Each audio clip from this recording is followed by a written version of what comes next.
est-ce qu'on a aujourd'hui cette capacité de se défendre? Parce qu'on a l'impression qu'on dénonce, mais la situation ne semble pas véritablement changer. Est-ce qu'on prend le problème peut-être du mauvais bout?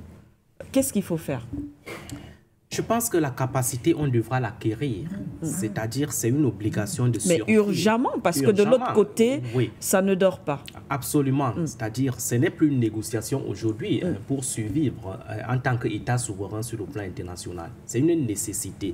Et je pense que s'il est difficile aujourd'hui pour toute l'Afrique de s'orienter vers cette trajectoire qu'a pris les États de l'AES, oui, les États de l'AES devraient, n'est-ce pas, évoluer dans leur dynamique. C'est-à-dire, on voit bel et bien que malgré les multiples interpellations que nous faisons ici aux autres États africains de rejoindre le combat de l'AES, ça reste toujours lettre morte. Beaucoup ne veulent pas, n'est-ce pas, se jeter dans ce combat-là. Je vous coupe pas, mais est-ce que c'est la seule solution, Dr Sango, sans ces personnes?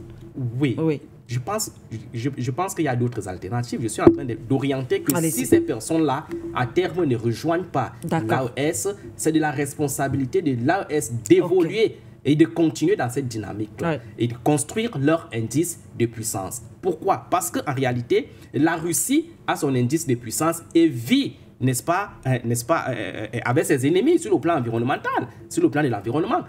La Russie vit avec l'Ukraine, la Russie vit avec ses ennemis européens, mais parce qu'elle a son indice de puissance, elle est respectée et elle n'est pas déstabilisée n'importe comment. La Corée du Nord, n'est-ce pas, a son indice de puissance et elle vit avec son ennemi Corée du Sud. Elle vit avec ses ennemis au niveau, n'est-ce pas, de cette sous-région-là. Oui. Donc, à terme, il va falloir que les États de l'AES, n'est-ce pas, c'est-à-dire s'acheminent vers cette réalité-là qui est la construction de leur propre indice de puissance, même si les autres États africains ne les rejoignent pas. C'est de ça qu'il est question aujourd'hui. Parce qu'il est difficile aujourd'hui, et il a été démontré que le continent africain aujourd'hui est majoritairement encore porté par certains endocollants, certaines personnes qui pensent que 60 ans après les indépendances, le continent n'a pas encore la capacité de revertir sa propre souveraineté. Mais si ceux-là ne comprennent pas les enjeux géopolitiques et géostratégiques, mais il n'en reviendra qu'à ces États de l'AES de construire leur destinée et de porter le destin de leur peuple. Le travail, il est clair, il est important, il est question pour ces États de l'AES de déconstruire tous les liens de colonialité, tous les liens de domination qu'ont utilisé les États occidentaux pour les maintenir. Ces liens, nous les connaissons très bien. On vient de voir aujourd'hui avec cette tentative de coup d'État au Burkina Faso comment ces liens-là ont été mobilisés pour mettre en péril la gouvernementalité burkinabé. Le franc CFA sur le plan économique, les bases militaires sur le plan stratégique et sécuritaire, les langues, bref, tous ces éléments sont connus aujourd'hui. Il est question d'implémenter ce que je préconise dans mes travaux, la théorie du déconstructivisme-constructivisme, c'est-à-dire déconstruire tous ces éléments qui ont été enracinés pendant des millénaires depuis le processus d'esclavage jusqu'à la néocolonisation que nous vivons aujourd'hui, pour construire petit à petit des nouveaux éléments, des nouveaux paradigmes qui vont porter, n'est-ce pas, la souveraineté de l'Afrique et qui permettra à l'Afrique d'être aussi respectée et de se mettre à l'abri de ces processus de déstabilisation des puissances occidentales. Donc, l'idéal serait que l'environnement des États de l'AES accompagne, porte, se solidarise avec les États de l'AES. Mais si cela n'arrive pas, les États de l'AES seront obligés d'évoluer en vase clos, de construire leur indice de puissance et de vivre, n'est-ce pas, peut-être à vitam aeternam avec leur environnement. Est-ce que c'est possible? Leurs ennemis. Mais Madame Siké, est-ce qu'ils peuvent, ces États, à eux seuls, aujourd'hui, ça sera difficile, mais ce n'est pas impossible. D'accord? Ça sera difficile, mais ce n'est pas impossible. Parce que nous vivons, n'est-ce pas, cette réalité sur le plan international.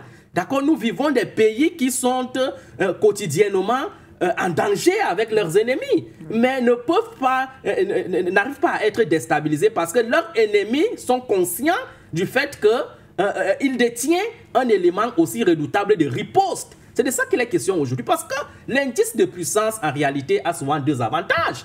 L'indice de puissance n'a pas seulement pour rôle de se défendre lorsque vous êtes attaqué.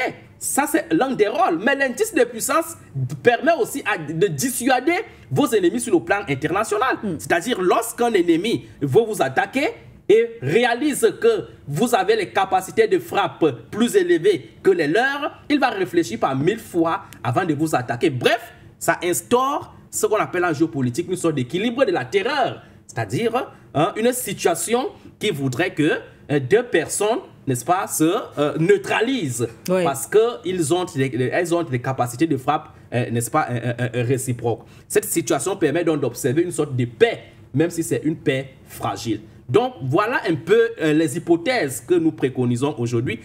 On ne va pas quand même dire que les États de l'AES vont rester bras croisés ou ils vont rester éternellement en train de pleurer parce que leurs frères ne veulent pas les rejoindre. Non, il va falloir bel et bien qu'ils se défendent et qu'ils trouvent des solutions alternatives, quitte à ce que ces solutions-là soient des solutions qui n'englobent pas toute l'Afrique. Mais l'idéal, nous revenons toujours là-dessus, c'est que l'Afrique s'organise autour des grands regroupements, des grandes organisations sous-régionales pour former un rapport de force aussi global qui permettra, n'est-ce pas, à l'Afrique de se mettre à l'abri de ces processus de déstabilisation qui restent pérennes sur le plan international, parce que ce que les États de l'AES sont en train de faire là, ça met, n'est-ce pas, la main dans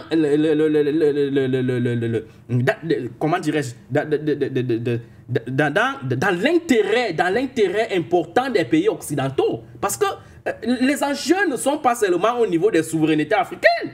Les enjeux sont de telle sorte qu'en réalité, si ces États africains de l'AES se déconnectent, comme ils sont en train de faire là, et s'inscrivent dans cette dynamique de temps long, dans cette souveraineté-là, c'est que les autres tombent.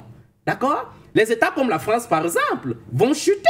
Parce que l'Afrique, c'est le carburant qui fait fonctionner la France, tant sur le plan interne que sur les positions qu'elle occupe, même sur le plan international.